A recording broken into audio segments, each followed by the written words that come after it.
xijaab ku dabool jirkaaga asturo xubnahaaga qaawan ha tusin ragga xaadda jiifta xirbaha ha iska xiirin dayso ha xidhan dharka reer galbeedka xishoodka ha tuuri fiican ha xaman ruuxnee inaabti u boqo ilkiya xabaasha ibliis xiradii ha aadin xumaan iyo cay ha doonan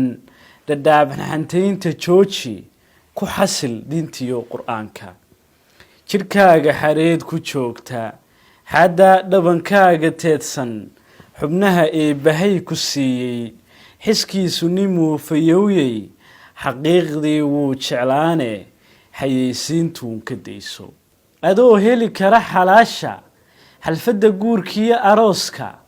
adoo xaragoon karaya maxaa xaska fiid ku joojay rag baa jira xaasidiin ah qalbiga kaa xadi ku iibsan xariifiin baa ku raadsha xirfado gaarana yaqaana xayraan baa kugu wareegsan adiga kuu sita xajiimo waxaad xulataa nin diin leh xamdiyo tukadoo salaada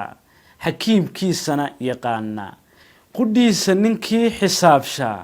ninkii xoolaha agoonta xaqooda ilaalinaya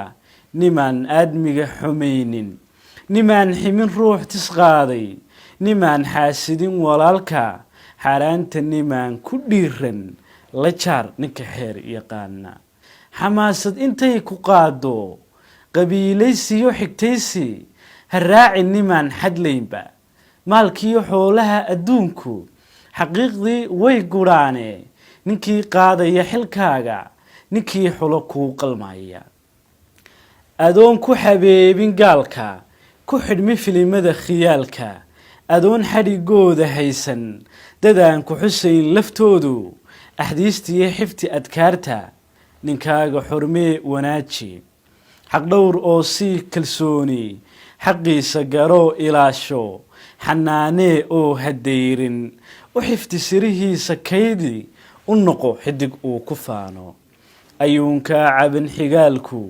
ayaan lagu dhihin xisbeela garaadaran xumo qorsheeya runnacab garashada xabaala xintama keligeed abraara iskeed iska xiiqa daala fudfudud xuufiyo dabaysha ayaan lagu bixin xishoodla hayaaba ku beer ardaaga xambaar ubadkiyo dhallaanka naaskana xilligooda nuuji intaad xasho weelka maydho guriga xaadheed sifayso ku shida xasilooni uunsi indhaha kuuloo xinayso dharkana xidho kuwa carfaya markuu xaajigu yimaado ha galo xaaladaha jacaylka xasuusta ha aada meel fog ha tago badda xilligeeda ha maro meelu xidhay ilwaadku ha daawado xidig ifaya xaniid iyo hilib la shiilay ha cuno wuxuu xaax yidhaahdo